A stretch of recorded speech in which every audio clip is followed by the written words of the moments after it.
for the second annual Indiana Basketball Media Day. I'm going to start with some opening remarks from Coach Woodson, then open it up for questions. Go ahead, Coach. Welcome. How's everybody doing? Awesome. Good. Well, let me just start by saying it's been a very productive summer. Meaning,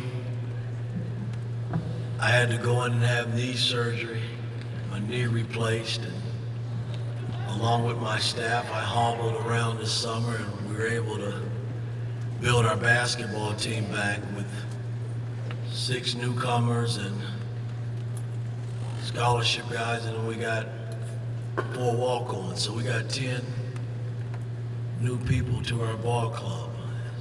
A lot of work has got to be done before we open up against Marion here in our first practice game. So with that being said, I'll open the floor up for questions. All right, Coach, we'll start with Jeff Rabdowns in the front. Raise your hand if you have a question, and please identify yourself and who you work for, please. Coach, how you doing today? Great. My knee feels great. Good. Hey, I wanted to start with Mackenzie and Baco. Those of us who had a chance to see him a lot in high school and AU saw a lot of offensive ability there. I'm curious, what do you see, and how impactful do you feel he can be for you guys this year, especially on the offensive end, with the points you need to replace? Only time will tell. You know, he's capable of putting the basketball in the hole. He's shown that this summer. You know, we got to help him as coaches and put him in the best position possible to be successful and help us. So, you know, I'm expecting big things from him, but I'm not putting a lot of pressure on him. He's a freshman. I think when you're building a basketball team, you got to reach out and get a little bit from everybody. You know, the freshmen that were freshmen last year that are sophomores, they got to step up and play like sophomores. And the juniors that are seniors, like X and Galloway, they got to give us more. Sophomores got to give us more. So, I mean, there's a lot that's got to be done between now and the time we step out on the floor against Marion and start playing actual basketball. But Mackenzie's a big part to the puzzle. That's why we went and recruited him. Alex back left. Rosich inside the hall. Just curious, you mentioned needing more from X. What exactly do you mean by that, and what maybe are the 2 or 3 things you look at going into the season that he needs to do well for you guys to be successful as a team? Well, I thought 2 years ago, make no mistake about it, we got in the tournament because of Xavier Johnson and his play coming down the home stretch.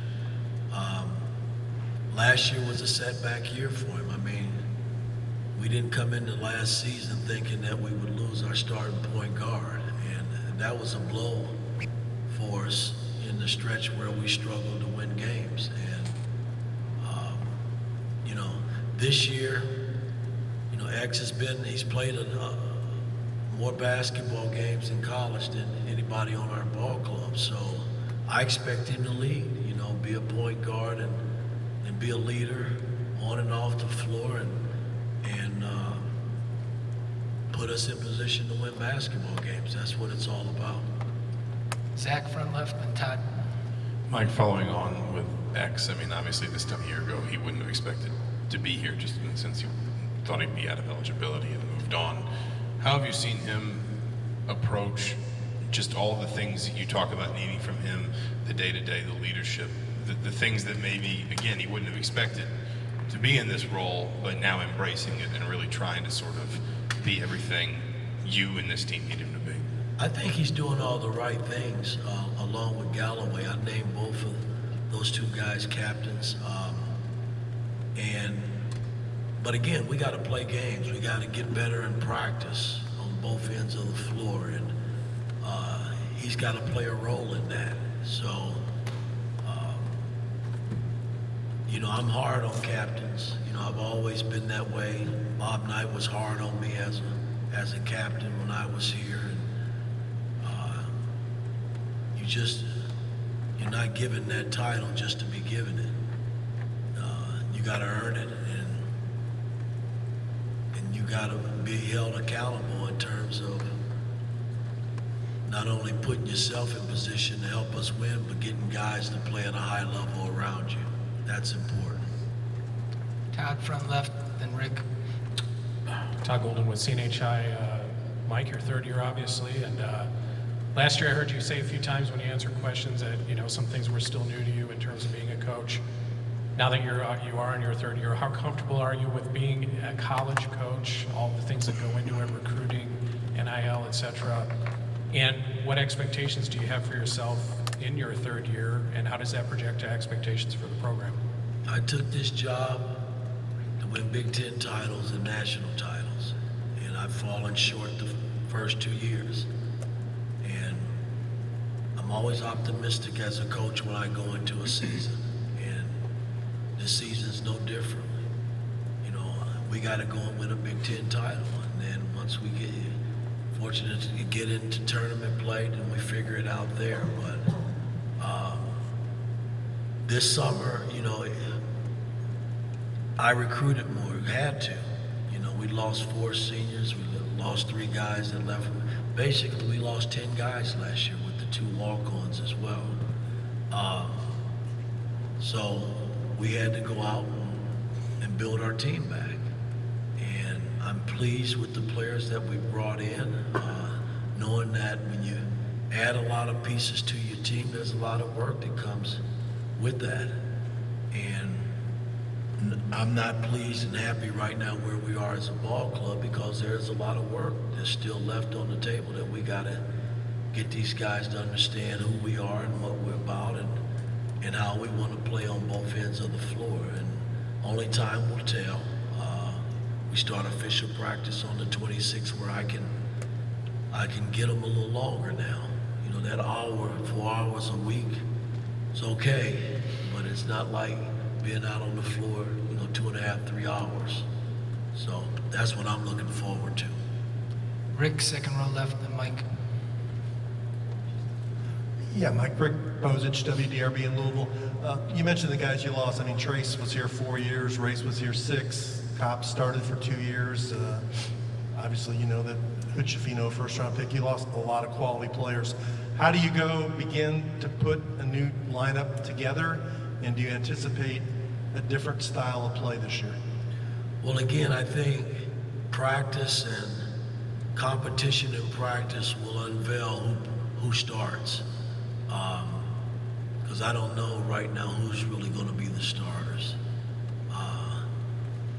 And that's important, but what's important to me, along with my staff, is getting players to play at a high level and playing together and doing it the right way on both ends of the floor. That's what's going to be the driving force in winning basketball games, I think. And, I think all our guys are curious, they're eager, they come to work, they accept coaching, and that's important when you're talking about building a team. So only time will tell.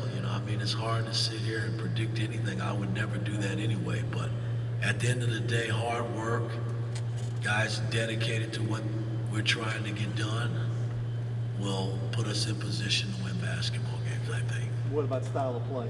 Well, it's hard to say. If I asked you guys, did we post the basketball more than we ran pick and roll last year, you would probably say we did, but we didn't. 53% of our play last year was pick and roll basketball. 47% was posting the basketball. Where the first year, we dominated the post with Trace. I would have been foolish not to utilize him, but we expanded him out on the floor a little bit last year, and he was able to do some things in that area. So, I don't know that, I'm still looking at our style of play. I think you still have to mix it up. You got to have post play, and, everybody's playing pick and roll, which I was accustomed to doing in the pros. So it's nothing new to me, but only time will tell in terms of our style and where we go with it. Mike, second row left. Yeah, Mike Nislak from the Bloomington Herald Times. You mentioned the turnover, 10 new faces. Does your experience as an NBA coach with free agency and all that make you better suited to sort of handle the transfer portal era and all the kids coming in and out? Do you think that helps kind of being able to build a team when you're used to, in the NBA, having to flip over a roster quicker than, college used to be? Well, I did it. I did it in Atlanta, where we flipped that roster within 2-3 years. But I can't sit here and say, look, I gotta wait. I don't want to wait till my clock's ticking. I want everything this year. But in New York, I did it in 1 year, where we bought in 9 players and surrounded Carmelo Anthony with 9 different players, and was able to go and win the division and get to the second round of the playoffs. So that was a good run for our ball club. But I had veteran guys when I did that. I'm dealing with young players now, so you have to be patient with a lot of these young guys, and I understand that, but then on the flip side, I got to be myself, and I got to coach and push and try to get guys to do things at a higher level than probably they're used to doing. So that's going to be important moving forward, I think. Seth, front row right, then Zion. Seth Tao with the Daily Hoosier. Mike, your sophomores, CJ, Caleb, and Malik, how do you see them attack this offseason, and what steps are you looking for those guys this season? The beauty about this summer, a lot of these guys, they stuck around and they put in the work, especially CJ and Caleb Banks. I'm expecting more out of them. They're not freshmen anymore, and I need more. We need it as a ball club, and they're working in that area. They've done some pretty good things this summer for us, but we still, as a team, we have a ways to go yet. Zion, front right, then Mason. Zion Brown, Indy Star. Going back to the roster turnover, kind of when you're in the portal or you're getting those late recruits like McKenzie, what type of players did you try to approach and try to go after this year? Well, you talking about this summer? Yes, throughout the summer, transfer portal. Well, again, when I might have told Zach in our interview, listen, when I took this job, I made it clear to my staff that we had to go and recruit the best players. And they were like, what the damn, Woody, you just got here. You just can't go to the top. And I'm like, why not? And I think we've positioned ourselves to be able to sit at the table with all the top players. And that's not to say you're going to get them, but if you're not sitting there, then you don't have an opportunity at all. And, McKenzie kind of stumbled into our hands, and which was an amazing story. I don't want to get too deep into it, but at the end of the day, his mom gave us an opportunity to recruit him. And once he got here, we were able to close the deal and keep him here. So, same thing with Ware. This is a 7-2 guy that a lot of teams wanted. But it takes work. My staff, coaching staff have done a tremendous job in putting me in position to be able to get to the table and sit with these guys and be able to talk Indiana basketball and what I think and how I think they can help us and how I can help them. Mason, third row left. Coach Mason Williams with thehoosier.com. You've talked in the past about the importance of scheduling tough early into preseason. You've got a lot of new faces this year. How do you expect that gauntlet that you've put together in a non-conference to kind of form the team chemistry this year? Well, it's going to put us in position. We have a tough schedule this season. I thought the last 2 years our schedule was tough. My thing is, it doesn't matter who you play. If you're not ready to play and ready to play at a high level, any team in college basketball can beat you. I like competition. That's my nature. That's how I've been all my life as a player and coach. You can't be scared of competition, man, or you in the wrong game. And this season is a tough season, in terms of scheduling and the teams that we fielded this year to play. But it's what it is, man. We just got to take it one game at a time and see what happens. Tom, back left. Hey, Coach. Tom Bruce, Sports Illustrated, Indiana. One of the things about when you sit at the table with the best players is when they get here, that much like Jalen last year, they might only be here for a year. With a 6-year point guard and those potential things this year, do you feel like there's more of a sense of urgency to be really good fast? Because this is with this group, it's really just maybe just 1 year with this specific group? Well, that's a great question. There's always urgency on my part. I mean, I want to win now. And losing Jalen and Trace, that's huge. But hell, it gives other guys an opportunity to step up and play and be noticed and make a difference and help your team win basketball games. Because that's what it's all about. I mean, I like our players that we've landed. And it's on me, I gotta coach them up and get them ready to play basketball. That's what it's all about. Coach, back row, TV. Hey, Mike, Dominique Yates, WLKY in Louisville. Yeah, you mentioned the goals of wanting to win a Big Ten title. From your first 2 years, what were your observations of the conference, and just, what will it take for your guys to try to get over that hump and win one? Well, again, I thought we put ourselves in a pretty good position the last 2 years. In the tournament, we were right there. I just didn't get them over the hump, man, and that's something that I live with every day of my life. And somehow I got to get them over the hump.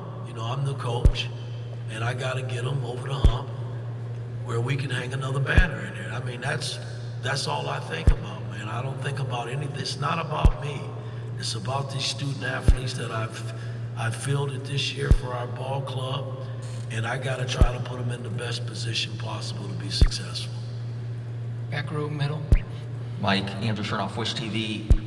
You mentioned X and Trey as two guys who are captains on this team. How have you seen them grow into those roles as captains? Well, they've earned it. Unfortunately, X didn't get a chance to show what he did the first year last season because of his injury. And make no mistake about it, I say it, you guys probably couldn't see it and didn't write about it enough. But losing Xavier Johnson last year was huge for our team. It hurt us. And we were able to regroup and recover from it.